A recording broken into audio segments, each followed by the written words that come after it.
Sumber Angkasa Eskom selaku Kepala Sekolah SMA Muhammadiyah 1 Sukoharjo, yang kami hormati Wakil Kepala Sekolah SMA Muhammadiyah 1 Sukoharjo beserta Bapak Ibu Guru Karyawan SMA Muhammadiyah 1 Sukoharjo. Puji syukur kehadirat Allah Subhanahu wa Ta'ala yang telah melimpahkan rahmat dan hidayahnya kepada kita semua, sehingga pada hari ini, hari Kamis tanggal 5 Januari 2023, kita dapat diberikan kesempatan untuk berkumpul di ruangan ini dalam acara diseminasi budaya positif dengan materi Ibu Atika Hernian Asri SPD selaku calon guru penggerak dari SMA Muhammadiyah 1 Sukoharjo. Salawat dan salam senantiasa tercurah pada junjungan kita Nabi Agung Nabi Muhammad SAW yang kelak akan kita nantikan syafaatnya. Selamat membawa acara, izinkan kami untuk menyampaikan susunan acara pada hari ini. Acara pertama pembukaan, acara yang kedua acara inti, pemaparan materi, acara yang ketiga sesi tanya jawab, dan acara yang keempat penutup. Menginjak acara yang pertama pembukaan, marilah kita buka acara pada hari ini dengan bacaan basmalah bersama-sama. Bismillahirrahmanirrahim. Semoga acara hari ini berjalan dengan lancar. Menginjak acara yang kedua pemaparan materi diseminasi budaya positif yang akan disampaikan oleh Ibu Atika Hernian Asri SPD. Kepada beliau kami persilahkan.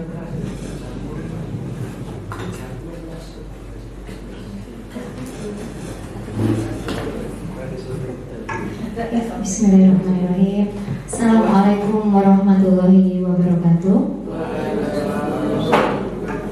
Pertama-tama marilah kita ucapkan puji syukur hadirat Allah Subhanahu wa Ta'ala, sehingga pada siang hari ini kita bisa bersama-sama talabul ilmi insyaallah, yaitu diseminasi materi saya hari ini budaya positif, khususnya nanti di SMA Muhammadiyah 1 Sukoharjo. Ada bahasan yang cukup menegangkan di sesi pertama. Di sesi hari ini saya mau sama-sama mengajak Bapak Ibu semua menenangkan hati dan pikiran, mengarahkan semua perhatian untuk bisa fokus belajar. Kita hadirkan rasa ingin tahu kita, rasa syukur kita, dan rasa welas asih kita terhadap materi yang akan kita pelajari hari ini. Untuk budaya positif, untuk budaya disiplin positif, hari ini ada 6 topik yang akan saya sampaikan. Yang pertama, disiplin positif dan nilai-nilai kebajikan universal. Kemudian yang kedua, teori motivasi, hukuman, dan penghargaan juga restitusi. Materi yang ketiga, topik tentang keyakinan kelas. Materi keempat, topiknya tentang kebutuhan dasar manusia dan dunia berkualitas. Kemudian yang kelima, 5 posisi kontrol. Yang keenam, segitiga restitusi. Ya. Bapak Ibu, untuk pembelajaran sesuai dengan kurikulum Merdeka, kita akan mempelajari 6 topik ini nanti, sehingga nanti akan ada manfaatnya untuk pembelajaran di sekolah, untuk siswa, dan kenyamanan lingkungan di sekolah kita. Yang pertama, disiplin. Ya. Kira-kira Bapak Ibu, dari kata disiplin itu yang tersirat itu apa, Bapak Ibu, kira-kira? Ya, tertib, tertib. Disiplin itu kejam, gitu. Karena kadang kok disiplin itu orang yang mempunyai tingkat keteladanan yang lebih, gitu ya.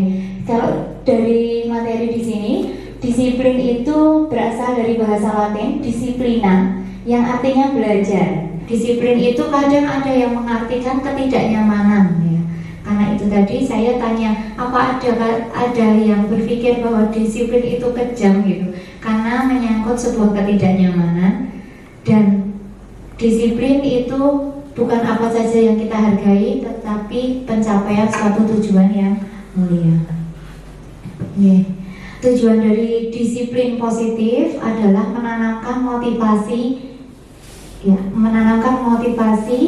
yang pada murid-murid kita menjadi murid-murid kita itu menjadi orang yang mereka inginkan dan menghargai diri sendiri dengan nilai-nilai yang mereka percaya.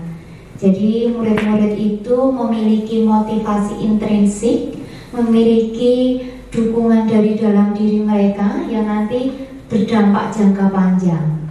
Dan motivasi biasanya tidak terpengaruh adanya hukuman atau hadiah. Mereka akan tetap berperilaku baik, berlandaskan nilai kebajikan, karena mereka ingin menjunjung nilai-nilai tinggi yang mereka hargai atau mencapai suatu tujuan mulia. Jadi perubahan paradigma stimulus respon, teori kontrol atau teori pilihan. Siapa sesungguhnya yang memiliki kontrol? Apakah kita yang memiliki kontrol atau orang lain yang akan kita kontrol, yang akan kita kuasai gitu ya? Kalau dulu di stimulus respon itu kita mencoba mengubah orang lain untuk berpandangan sama dengan kita. Tetapi sekarang ini untuk teori kontrol, kita berusaha memahami pandangan orang lain tentang dunia. Kemudian perilaku buruk dilihat sebagai suatu kesalahan. Kalau teori sebelumnya kita memikirkan sesuatu yang buruk itu sesuatu yang salah. Tapi sekarang ini semua perilaku baik maupun buruk itu pasti memiliki tujuan-tujuan tertentu. Kemudian orang lain bisa mengontrol saya? Tidak. Yang dapat mengontrol diri kita itu ya kita sendiri. Makanya tadi yang memiliki kontrol itu kita sendiri. Kemudian saya bisa mengontrol orang lain. Nah, seperti itu juga. Jadi kita tidak bisa mengontrol orang lain. Kembali lagi ke diri kita sendiri. Pemaksaan ada pada saat bujukan gagal. Kalau dulu adanya pemaksaan suatu hal sehingga berupa bujukan-bujukan. Kalau sekarang kita punya kolaborasi dan konsensus untuk menciptakan pilihan-pilihan baru. Dulu masih memiliki pikiran menang atau kalah. Kalau saat ini model berpikir kita menang, semua menang, tidak ada yang kalah dan tidak ada yang salah. Nilai-nilai kebajikan universal itu tujuan mulia yang tadi yang akan siswa capai. Itu kita memiliki suatu tujuan tertentu yang kaitannya, kalau sekarang ini kan sebenarnya ada beberapa kebajikan, tapi yang saya angkat di sini kebajikan yang sesuai dengan profil pelajar Pancasila. Masih ingat nggak profil pelajar Pancasila? Ada beriman, bertakwa kepada Tuhan Yang Maha Esa dan berakhlak mulia.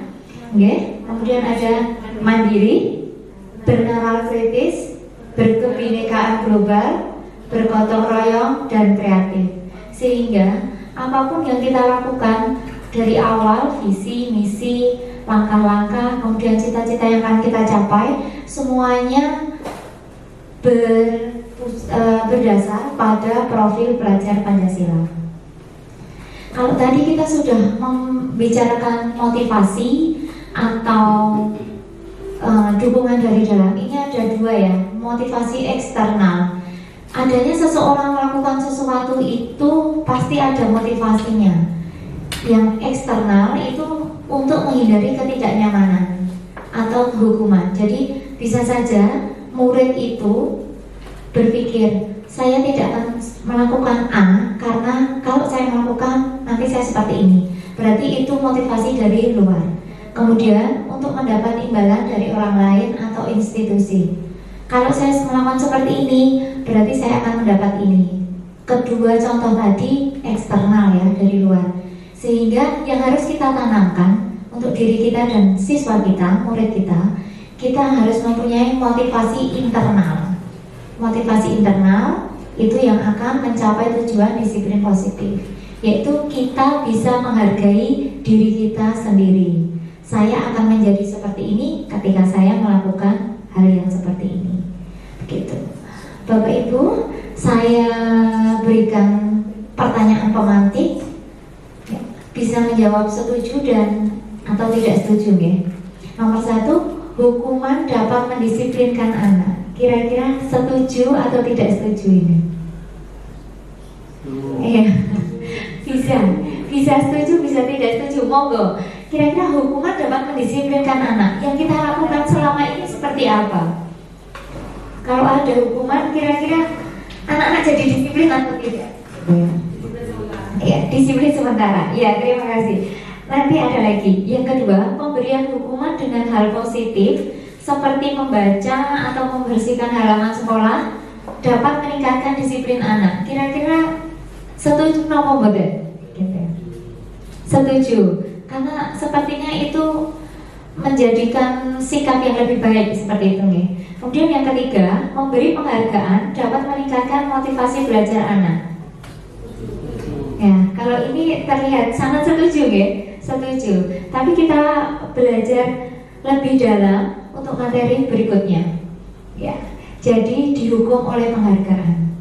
Dari teori-teori yang saya akan sampaikan, penghargaan, hukuman-hukuman itu tadi hanya bersifat sementara. Iya, benar Bu Titi. Yang kita lakukan itu hanya efeknya, dampaknya itu sementara. Karena penghargaan berlaku sama dengan hukuman.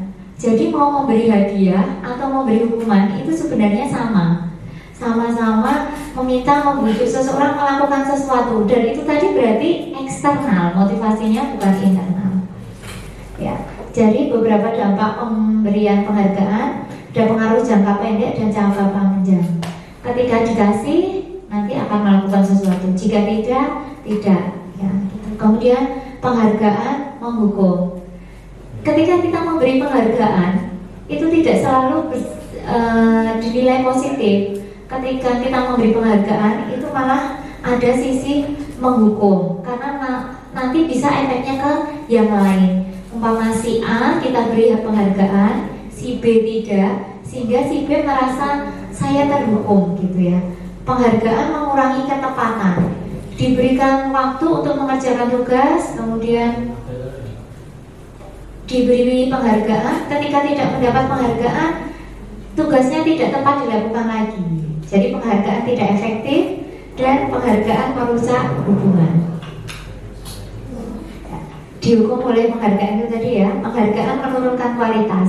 Sebagai contoh, siswa kita A mendapatkan penghargaan, dia mendapat hadiah karena mengikuti lomba. Tahun berikutnya penghargaan itu tadi ternyata menurunkan kualitas, sehingga kemarin saya sudah dapat hadiah, tahun ini saya tidak berusaha sungguh-sungguh, pasti saya sudah bisa dapat lagi. Lah itu kan berarti menurunkan kualitas. Sama juga penghargaan mematikan kreativitas. Ketika mendapat penghargaan, kreativitasnya tinggi, tetapi ketika hari ini tidak ada penghargaan, dia tidak mau berkreasi dengan semaksimal mungkin. Jadi kesimpulannya, penghargaan mengurangi motivasi intrinsik. Ada penghargaan, ada hukuman, dan konsekuensi. Ini saya tampilkan perbedaan hukuman dan konsekuensi. Bapak Ibu kira-kira hukuman berpikirnya apa kalau hukuman? Kejam, memberatkan gitu ya. Kalau konsekuensi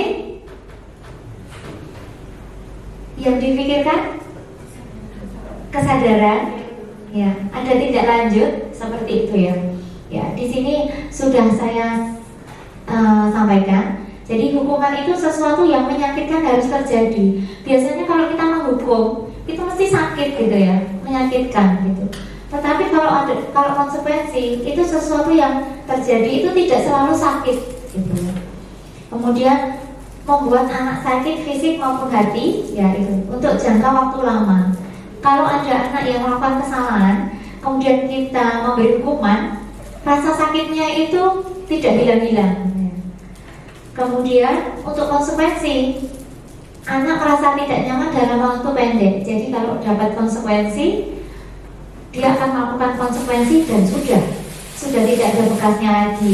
Mungkin kalau ada bekas pendek gitu ya jangkanya. Kemudian ketika dapat hukuman, anak malah semakin membenci kedisiplinan. Konsekuensi, anak menghargai disiplin. Hukuman bersifat paksaan. Kalau konsekuensi, stimulus dan tanggapan. ada kesalahan, kemudian dia berpikir, membuat rangsangan sendiri, kemudian menanggapi apa yang harus dia lakukan, dia sudah paham. Kemudian hukuman mendorong anak menyakiti diri sendiri. Kalau yang konsekuensi mendorong anak agar mudah menyesuaikan diri karena sesuai dengan apa yang sudah dia lakukan. Konsep diri yang buruk untuk hukuman, untuk konsekuensi konsep diri yang baik. Hukuman, anak belajar menyembunyikan kesalahan. Jadi kalau berbuat salah, mau dapat hukuman malah disembunyikan. Tetapi kalau konsekuensi, anak belajar bagaimana mematuhi peraturan. Hukuman, marah, rasa bersalah, dipermalukan, merasa tidak dihargai. Kalau mendapat hukuman, yang mereka rasakan seperti itu. Tetapi konsekuensi, mereka merasa kehilangan hak, tidak dibuat nyaman, dan diasingkan tetapi hanya untuk sementara. Kita lihat ya, perbedaan hukuman dan konsekuensi. Mulai dari yang kasus pertama, mencatat 100 kali di dalam buku dengan kalimat saya tidak akan terlambat lagi. Kira-kira itu hukuman atau konsekuensi? Hukuman ya, karena tadi sudah kelihatan ya. Kemudian lari mengelilingi lapangan basket 2 kali karena terlambat hadir. Hukuman juga, iya benar. Kemudian murid diminta push up 15 kali karena tidak menggunakan masker. Ketika kemarin kita masih pandemi ya. Nah, itu kira-kira hukuman atau konsekuensi? Hukuman, oke. Menggantikan kertas tugas teman yang dicoret-coret. Konsekuensi. Jadi tidak ada yang menyakitkan, tapi dia memberi tanggapan sikap selanjutnya. Kemudian membersihkan tumpahan air di meja tulis karena tersenggol pada saat belajar. Konsekuensi. Murid disuruh untuk tidak mengenakan sepatu seharian di sekolah karena tidak mengenakan sepatu hitam. Hukuman atau konsekuensi? Kalau ini merasa dipermalukan mungkin ya, dan akan membekas, itu berarti maksudnya hukuman juga. Lari mengelilingi lapangan basket 2 kali karena terlambat 10 menit untuk pelajaran PJOK. Gimana Pak Jito? Kalau lari ketika datang pelajaran olahraga ya, PJOK gitu ya. Kalau sebelumnya sudah ada pemberitahuan. Iya. Kemudian telat kon melayu itu saya kira tidak menjadi itu konsekuensi. Iya, tapi benar kalau ya. sudah disampaikan sebelumnya. Iya, sudah disampaikan sebelumnya. Belum menyampaikan itu merupakan hukuman. Oh iya, terima kasih. Ya, nanti habis ini benar, kita lanjut ke materi selanjutnya. Terima kasih. Ada hukuman, ada konsekuensi, tapi kita punya materi baru disebut dengan restitusi. Sampun nate mira Bapak Ibu? Oh niki mau aja. Kalau Bu Mar sudah sebelumnya ya. Restitusi adalah proses menciptakan kondisi bagi murid untuk memperbaiki kesalahan mereka sehingga mereka bisa kembali pada kelompok mereka dengan karakter yang lebih kuat.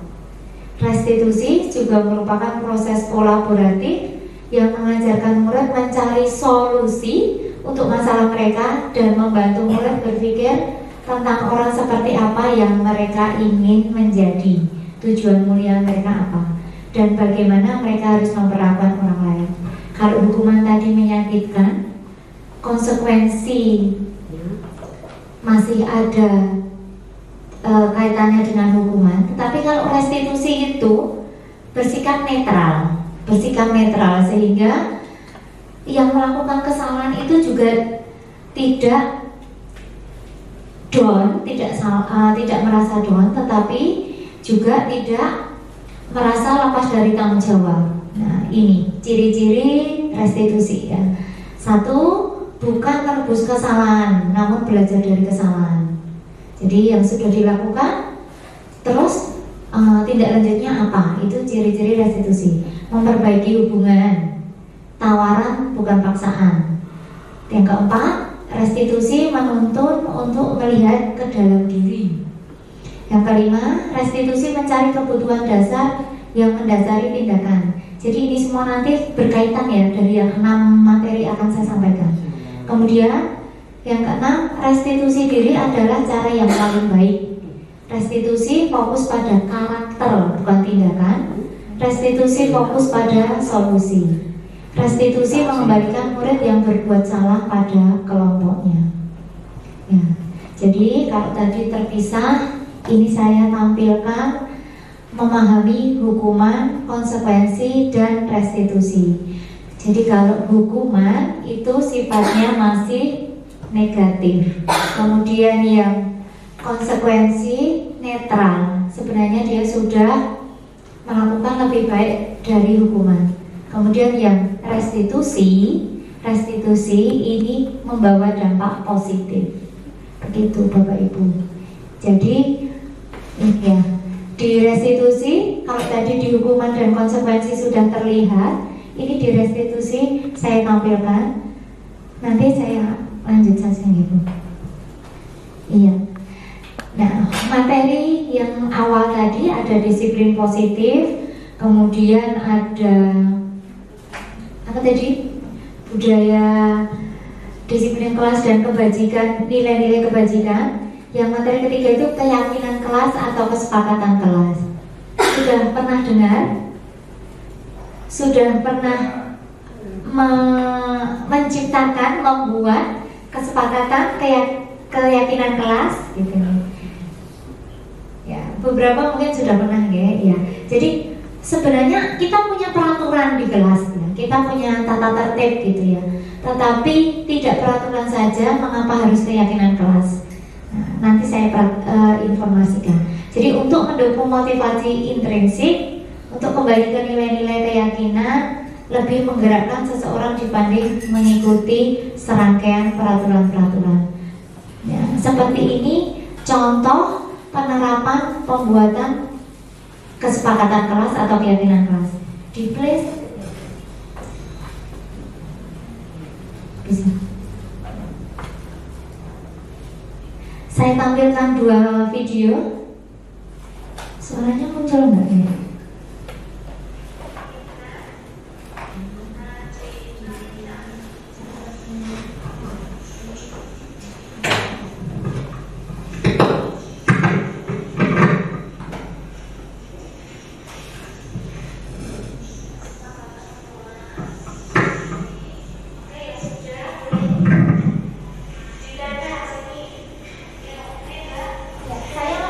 Sticky note ke siswa. Kemudian saya minta setiap siswa memberikan beberapa kesepakatan kelas, keyakinan mereka yang akan mereka nanti sepakati bersama, karena kesepakatan kan sepakat bersama ya. Mereka menuliskan apa-apa saja yang akan mereka lakukan, kemudian sudah ditulis, mereka boleh menempel di kertas yang sudah saya sediakan.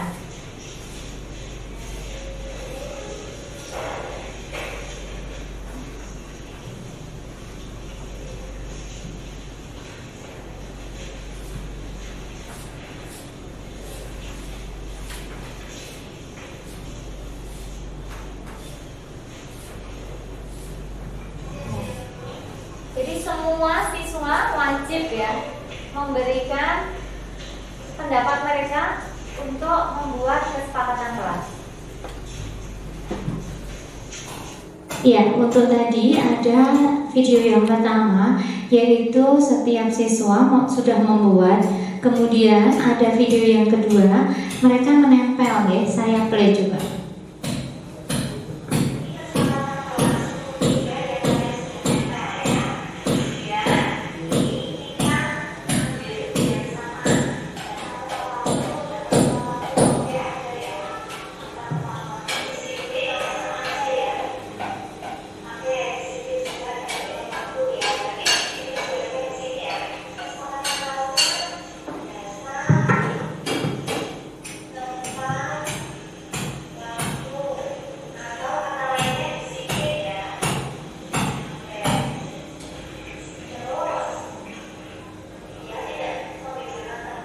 Tidak bergerak ya video yang kedua. Jadi ini videonya itu saya menerangkan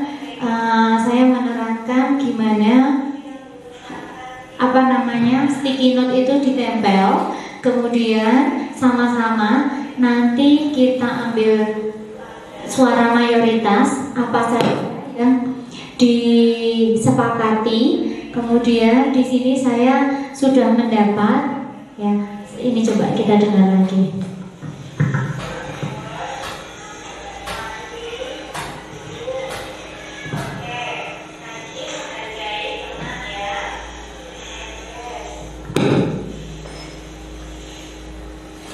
Ya, yang pertama tadi ada disiplin, yang kedua menghargai teman dan menghargai guru, kemudian selalu bawa kamus,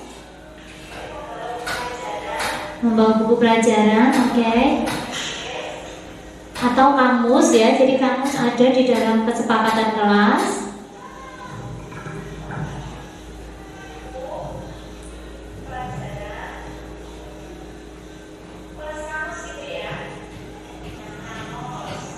Maaf ini kok suaranya muncul lagi, sama videonya tidak bergerak. Iya.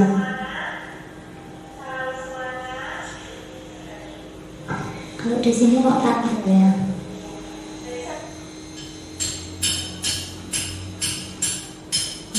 Jadi seperti itu ya Bapak Ibu. Untuk yang kedua, setelah sticky note ditempel, kemudian kita ambil kesepakatan bersama. Kita ambil kesepakatan bersama apa saja yang menjadi kesepakatan kelas untuk belajar bahasa Inggris. Kemudian sama-sama siswa menandatangani. Jadi dibuat bersama-sama, ditandatangani bersama-sama, kemudian insya Allah ditindaklanjuti bersama-sama. Untuk selanjutnya, ya sebentar. Tidak bergerak sebentar. Bentar.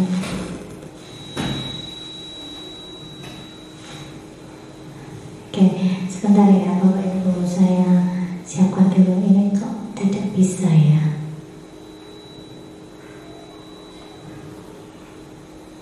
Oke, sebentar.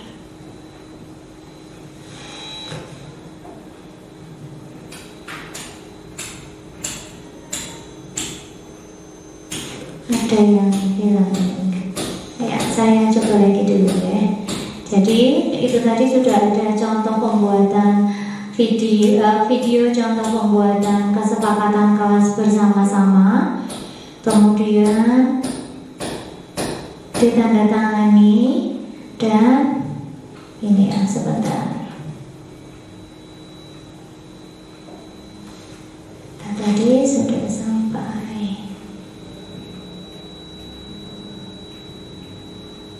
Ini ya. Selanjutnya ini ada dokumentasi foto.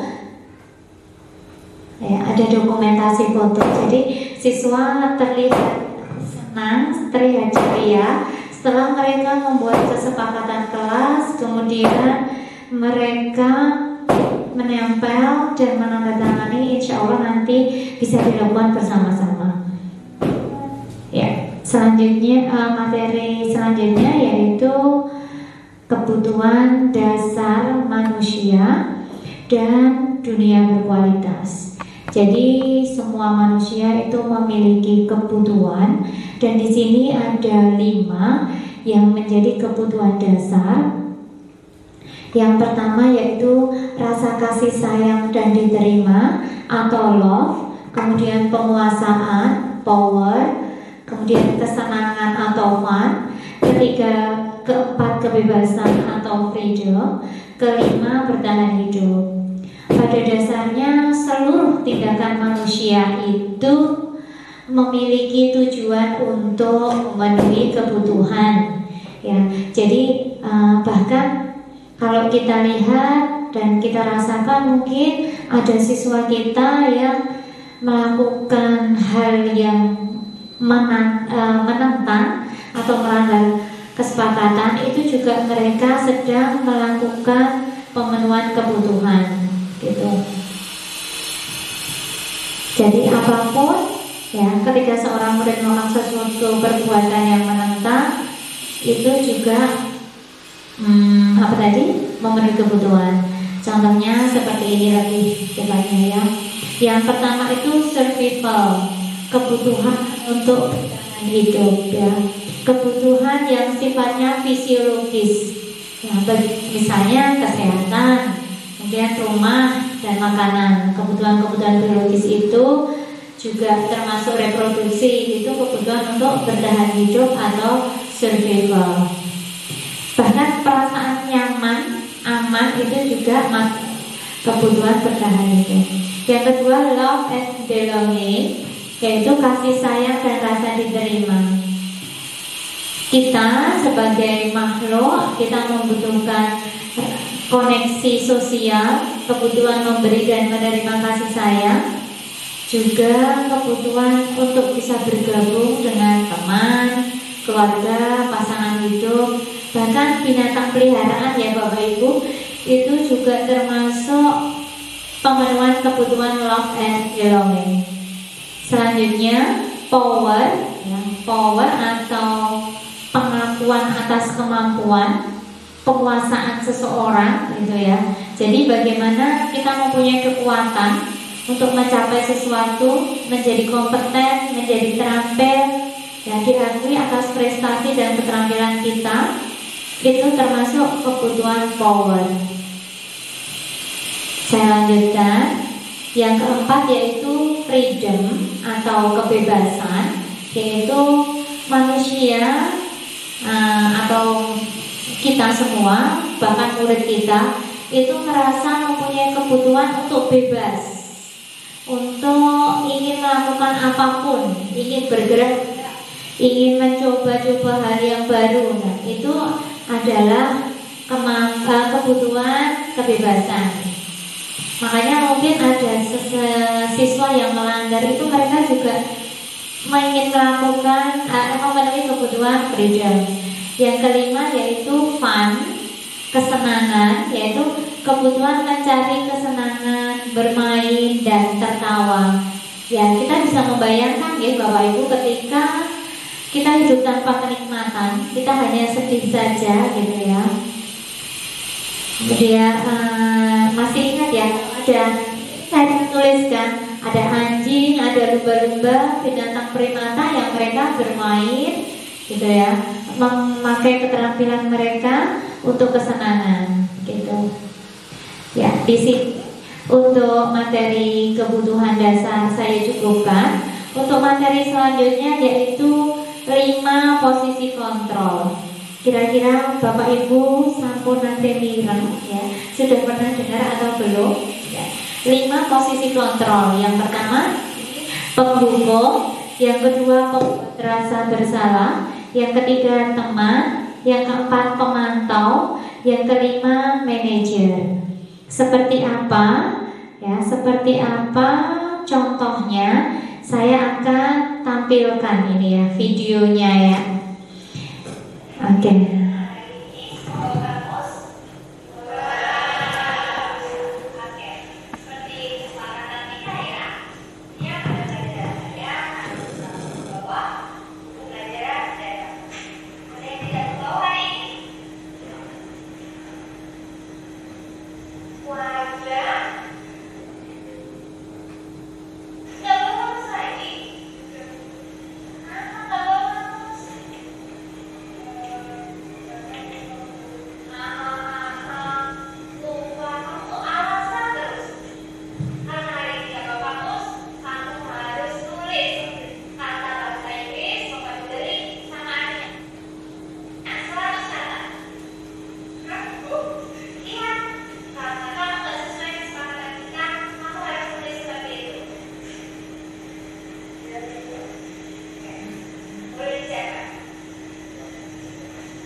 Ya, itu tadi contoh ketika ada kasus salah seorang murid, tadi namanya Wardah, tidak sesuai kesepakatan karena tidak membawa kamus pada waktu jam pelajaran bahasa Inggris.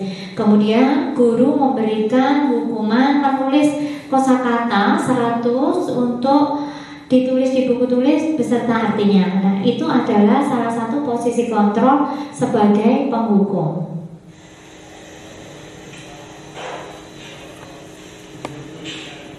Kemudian yang kedua, posisi sebagai pembuat merasa bersalah. Bisa disaksikan dulu.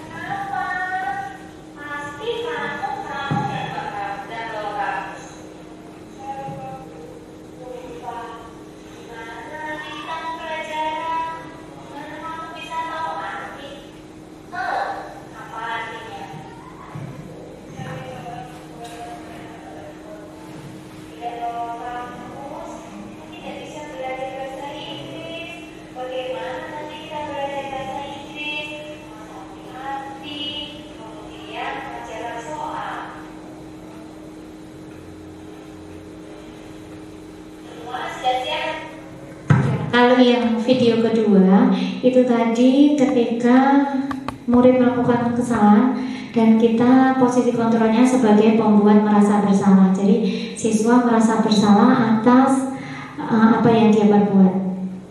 Oke, yang selanjutnya.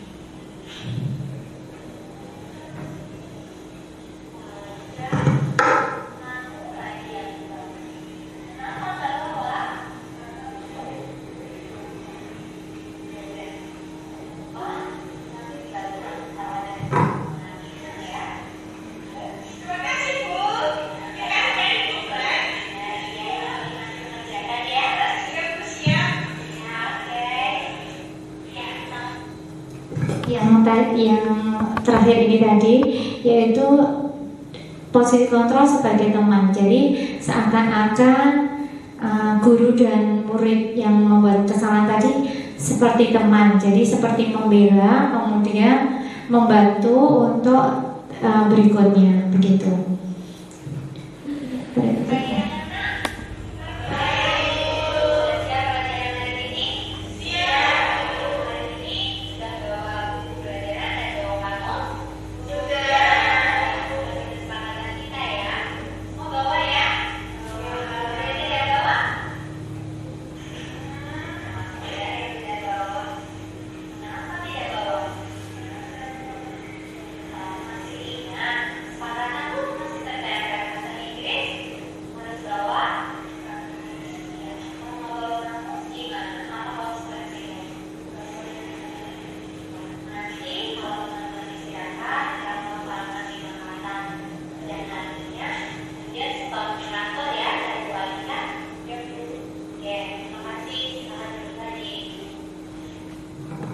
Ini tadi sebagai posisi kontrol pemantau, jadi tidak langsung marah, tetapi menanyakan konsekuensi apa yang akan diperbuat oleh si pembuat salah ya.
Ya, yang terakhir ini posisi yang sangat menenangkan, itu sebagai manajer. Jadi guru tidak langsung memarahi, kemudian dengan segitiga restitusi menenangkan, kemudian sudah sangat menyamankan siswa begitu ya. Nah, ini saya berikan pernyataan, Bapak Ibu bisa menanggapi coba. Saya kecewa sekali dengan kamu. Jadi pernyataan-pernyataan yang seperti itu kira-kira apa? Ya, terima kasih. Apa? Pembuat rasa bersalah. Oke, sudah saya sampaikan ya. Pembuat merasa bersalah. Saya kecewa sekali dengan kamu, gitu ya. Kemudian yang kedua, kamu tidak pernah benar melakukannya. Itu sangat kejam. Jadi kata-katanya itu menghukum, penghukum. Kemudian, ayolah lakukan demi ibu, demi bapak. Seperti itu berarti sebagai teman. Oke, terima kasih Ibu. Kemudian, apakah kamu mau mendapatkan stiker bintang hari ini? Ini sebagai pemantau. Oke. Selanjutnya, bagaimana kamu bisa menyelesaikan masalah ini? Ya. Jadi kata-katanya itu tidak hanya untuk sesaat, tetapi untuk perbaikan ada sebagai manajer. Kalau yang terakhir, kamu selalu ya, yang paling terakhir. Jadi itu sebagai penghukum. Terima kasih. Di sini saya sudah tampilkan segitiga restitusi seperti tadi yang sebagai manajer itu tindakan awal menstabilkan identitas. Jadi iya, setiap orang pasti pernah melakukan kesalahan. Kemudian bukan kamu satu-satunya yang pernah melakukan ini. Setelah distabilkan, kemudian divalidasi kebutuhannya apa, kenapa berbuat seperti itu, maka ada hubungannya segitiga restitusi dengan kebutuhan dasar manusia. Kemudian setelah itu menanyakan keyakinan, nilai-nilai apa yang telah kita sepakati, kamu ingin menjadi orang yang seperti apa. Nah, jangan berbuat yang seperti itu. Nah, selanjutnya ini gitu ya, terlihat ada motivasi, identitas gagal, identitas berhasil dari 5 posisi kontrol ya. Ada penghukum, pembuat rasa bersalah, teman, pemantau, dan manajer gitu. Penghukum yang seperti apa, posisi pembuat merasa bersalah yang seperti apa, kemudian posisi teman yang seperti apa, dan posisi pemantau, kemudian yang terakhir ada manajer. Ya, ini kecil sekali nggih, kelihatan boten nggih. Ya, saya bacakan nggih. Ya, jadi kalau tadi guru berbuat ya, kemudian dia menghardik, menunjuk-nunjuk, menyakiti, menyindir. Lah itu menghukum. Kemudian dia kata-katanya awas ya kalau melakukan ini ya, rasakan. Itu berupa penghukum ya. Kemudian membentak, menyalahkan orang lain, nah itu merupakan penghukum. Dan responnya biar saja. Mungkin malah siswanya seperti itu. Kemudian untuk yang pembuat merasa bersalah, ketika guru berbuat itu kayak tadi ibu kecewa sama kamu, itu membuat yang diajak ngomong itu merasa bersalah gitu ya. Kamu kan harusnya seperti ini, ibu stres loh ya, gitu ya. Kalau melihat si kamu yang selalu terlalu seperti itu. Kemudian kira-kira nanti responnya siswa apa ya? Maaf Bu, atau gimana gitu ya. Dan kira-kira mengulang lagi enggak ya? Mengulang ya, mengulang. Karena hanya merasa bersalahnya sesaat saja. Kemudian sebagai teman, ayolah kamu lakukan demi ibu. Tadi saya sudah sampaikan seperti itu. Membuatkan alasan untuk muridnya. Umpama ada murid yang terlanggar, kita sebagai guru malah membela ya. Seperti itu berarti nanti yang teman. Kemudian nanti siswanya malah melakukan kesalahan lagi, kemudian merasa, lah bolone dewe bu. Nah seperti itu, merasa dia seperti temannya. Kemudian pemantau itu gurunya menghitung dan mengukur. Yang diukur apa? Sikap, kemudian dihubungkan dengan peraturan. Bagaimana kalau seperti ini gitu ya. Kemudian manajer, jadi tingkatan yang paling sesuai dengan segitiga restitusi itu yang manajer, mengajukan pertanyaan-pertanyaan gitu ya, menguatkan pribadi seseorang. Nah ini saya sampaikan untuk segitiga restitusinya. Ya, jadi pemecahan masalahnya berupa segitiga, diawali dengan menstabilkan identitas. Setiap orang pasti melakukan kesalahan, ya kamu bukan satu-satunya. Kemudian validasi kebutuhan, dan yang terakhir menanyakan keyakinan. Jadi yang tadi sudah pernah dibuat, kayak tadi Pak Cito, kalau sebelumnya sudah dibuat lah, berarti itu nanti harus ada kaitannya juga dengan sikap yang selanjutnya.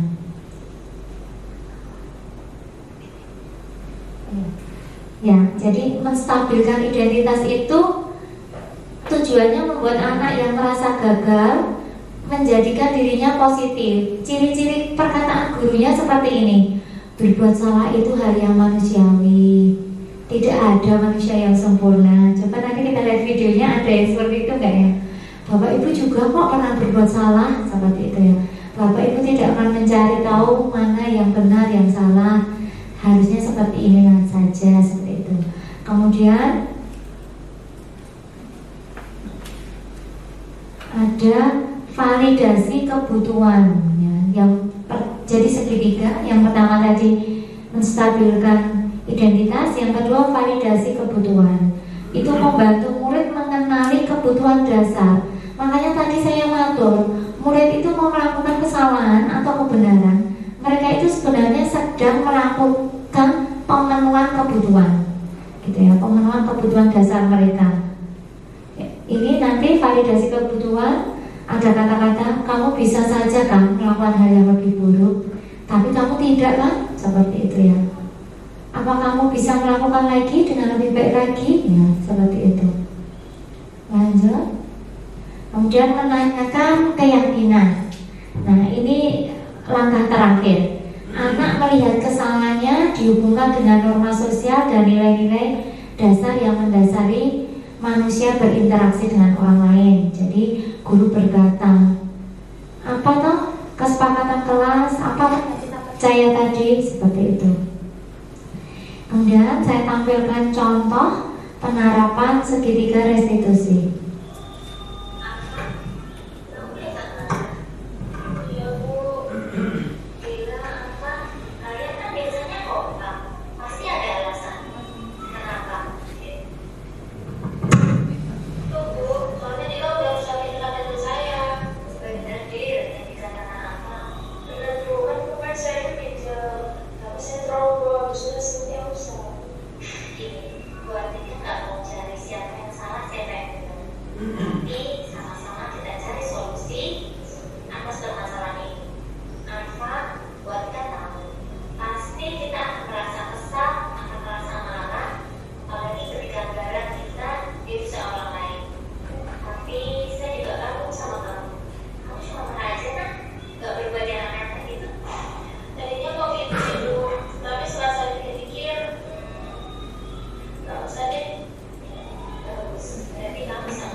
Contoh penerapan segitiga restitusi yang kedua, yaitu ini ada kasus salah seorang siswa, dia merasa marah dengan temannya. Saya plain ya, bagaimana cara saya menyelesaikan permasalahan dengan segitiga restitusi.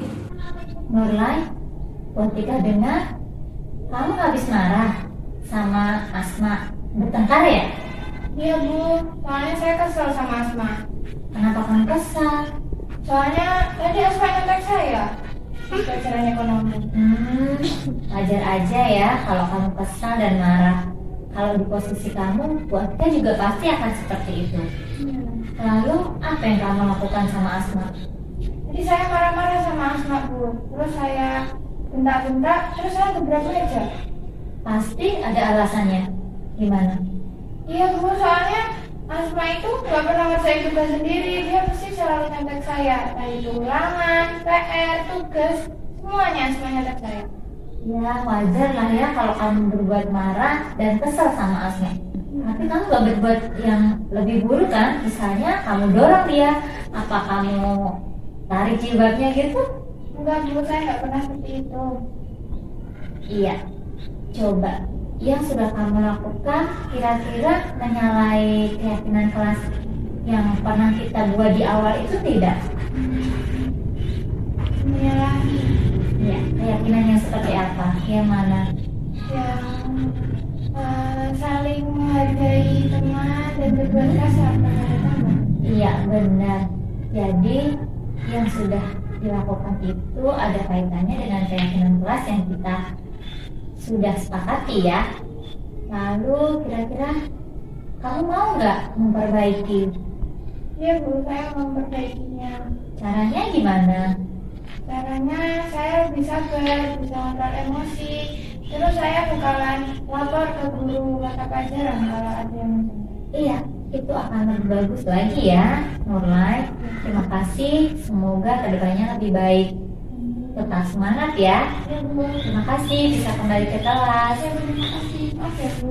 Nah, Yang tadi video penyelesaian segitiga restitusi, penyelesaian masalah dengan segitiga restitusi dari salah seorang siswa ya. Kemudian ini ada video tanggapan dari siswa yang kami selesaikan dengan segitiga restitusi. Bisa disimak ya Bapak Ibu. Assalamualaikum warahmatullahi wabarakatuh. Saya Nur Laila dari 10.3. Saya lega dan senang sudah bisa menyelesaikan masalah bersama dengan Bu Atika. Terima kasih Bu Atika telah membantu saya menyelesaikan masalah ini. Wassalamualaikum warahmatullahi wabarakatuh. ya. Dari kasus ini, di awal itu terjadi keributan di kelas antara Arfata dan Dila. Arfata marah-marah karena Dila tidak sengaja merusak tempat pensilnya. Kemudian saya panggil dua anak ini dan kita selesaikan permasalahan dengan segitiga restitusi. Dan ini sudah saya menunjukkan penerapan segitiga restitusinya menstabilkan identitas. Jadi saya tidak marah-marah. Kita mencoba seperti itu gimana ya Bapak Ibu ya?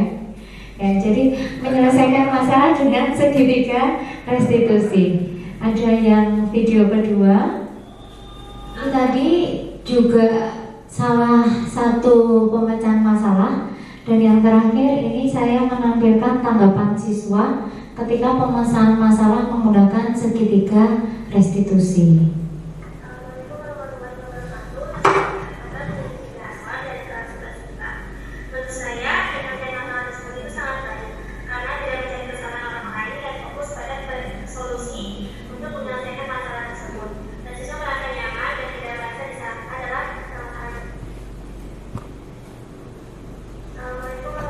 Materi apa dengan pemecahan masalah segitiga restitusi. Demikian yang dapat saya sampaikan.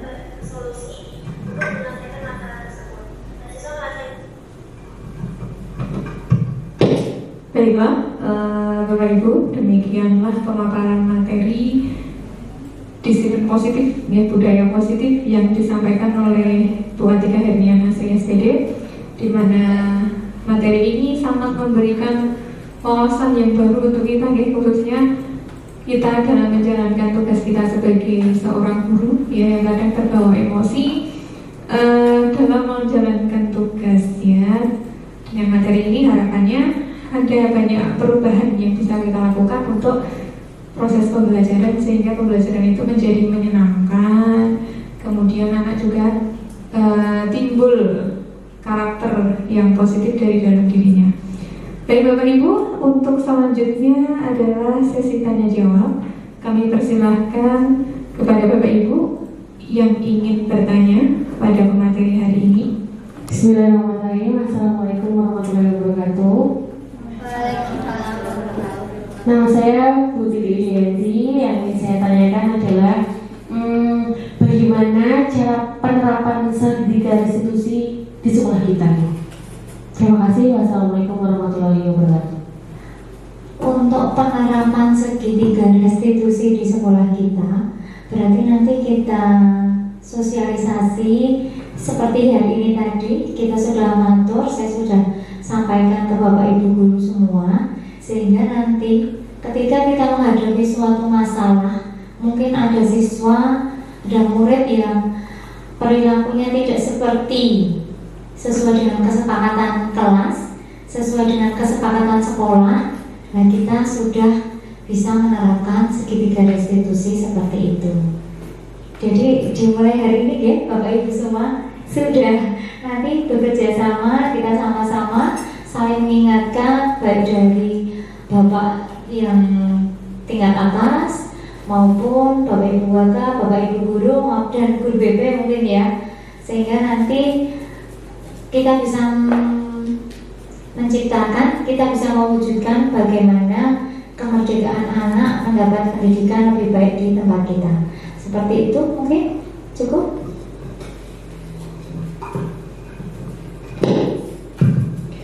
Baiklah Bapak Ibu, demikianlah serangkaian acara hari ini ya, diseminasi budaya positif oleh Bu Atika Herniana SPD selaku calon guru penggerak dari SMA Muhammadiyah 1 Sukoharjo.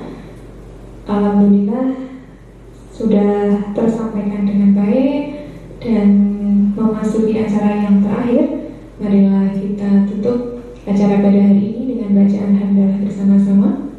Alhamdulillahirrahmanirrahim. Kami selaku pembawa acara mohon maaf ada kesalahan dalam menyampaikan. Terima kasih. Billahi taufiq wal hidayah. Assalamualaikum warahmatullahi wabarakatuh. Waalaikumsalam.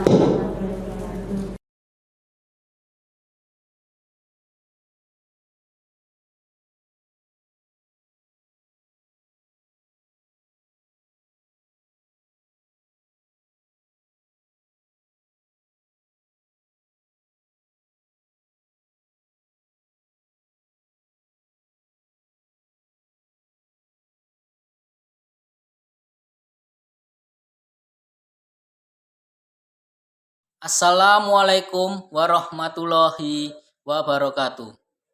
Alhamdulillahirabbil alamin. Wassalatu wassalamu ala asrofi ayyuhallin wa ala alihi washabihi wa man tabi'ahum bi ihsani ila yaumidin amma ba'du.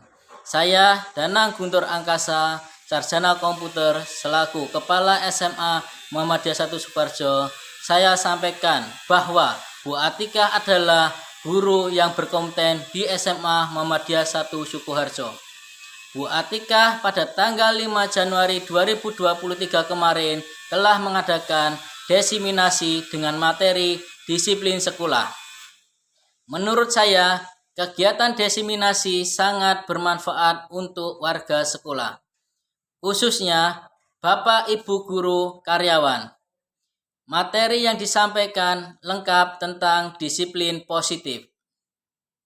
Ada 6 topik yang dipaparkan, yaitu disiplin positif dan nilai-nilai kebajikan, teori motivasi, hukuman penghargaan dan restitusi, keyakinan kelas, kebutuhan dasar manusia, 5 posisi kontrol, dan segitiga restitusi. Materi yang disampaikan bisa diterima dengan baik oleh Bapak Ibu peserta diseminasi. Banyak materi dan informasi yang memang belum diketahui Bapak Ibu. Dan setelah kegiatan diseminasi, banyak ilmu yang didapat. Untuk selanjutnya, materi yang didapat Bapak Ibu peserta akan bisa menindaklanjuti dan menerapkan di lingkungan sekolah. Sehingga apa yang sudah didapat bisa bermanfaat. saya mendukung Bu Atika Hernian Asri sebagai calon guru penggerak. Selama ini yang saya tahu dan lihat, tugas pokok sebagai guru tidak tertinggal. Dan saya tahu Bu Atika tidak hanya bergerak, tetapi juga menggerakkan teman-teman di lingkungan kantor untuk lebih bersemangat menjadi pendidik dan bisa mengikuti kegiatan CGP atau calon guru penggerak. Dan juga Bu Atika terlihat menerapkan ilmu dari kegiatan guru penggerak pada siswa. Terima kasih. Begitu yang dapat saya sampaikan. Salam dan bahagia. Selamat terus belajar. Bu Atika sebagai calon guru penggerak. Sekian, bila taufik wadayah. Wassalamualaikum warahmatullahi wabarakatuh. Bismillahirrahmanirrahim. Assalamualaikum warahmatullahi wabarakatuh. Sebelumnya perkenalkan, nama saya Faisal Nur Asari, SPD MPD, guru di SMA Muhammadiyah 1 Sukoharjo. Di sini saya akan menyampaikan beberapa testimoni saya setelah mengikuti diseminasi oleh Ibu Atika Asri Hernian selaku calon guru penggerak dari Kabupaten Sukoharjo angkatan 7. Setelah saya mengikuti diseminasi budaya positif oleh Bu Atika, saya mendapatkan banyak ilmu yang bisa saya peroleh dan bisa saya terapkan pada saat pembelajaran nanti. Dalam materi ini, Bu Atika menyampaikan beberapa hal, beberapa topik, ada 6 topik yang disampaikan, yaitu pentingnya budaya positif dalam pembelajaran. Ya, jadi apabila kita menerapkan budaya positif, kita dapat melihat atau mengembangkan peserta didik sehingga dapat menjadi peserta didik yang berakhlak mulia. Kemudian topik-topik yang disampaikan oleh Bu Atika itu juga menunjang kita dalam pembelajaran. Salah satunya adalah topik keyakinan kelas. Oke, topik keyakinan kelas yang bisa kita terapkan dalam proses pembelajaran yang bisa menunjang pembelajaran, menjadikan siswa disiplin dan taat pada aturan yang sudah berlaku yang bisa dilakukan oleh guru dan siswa. Kesepakatan yang dilakukan oleh guru dan siswa sehingga nanti pembelajarannya itu akan menjadi pembelajaran yang maksimal sehingga siswa dapat menerima pembelajaran dengan baik. Kemudian berdasarkan cara penyampaiannya, Bu Atika juga menyampaikan dengan sangat runtut, jelas sehingga mudah dipahami, kemudian juga menyampaikan dengan contoh-contoh yang ada di lapangan sehingga kita dapat menjadikan contohnya itu sebagai penerapannya nanti kita pada saat proses pembelajaran di kelas. Kemudian berdasarkan artikulasi dan lain-lainnya itu juga sudah bagus, materi yang disampaikan juga sudah bagus sesuai dengan slide presentasi yang disampaikan, kemudian yang lain-lainnya juga sudah bagus. Itu saja sedikit testimoni dari saya. Semoga sukses untuk Bu Atika dan mampu mengelarkan atau menularkan ilmu-ilmu yang sudah diberikan, yang sudah didapatkan pada saat pendidikan calon guru penggerak. Itu saja yang dapat saya sampaikan. Banyak kurangnya mohon maaf. Wassalamualaikum warahmatullahi wabarakatuh.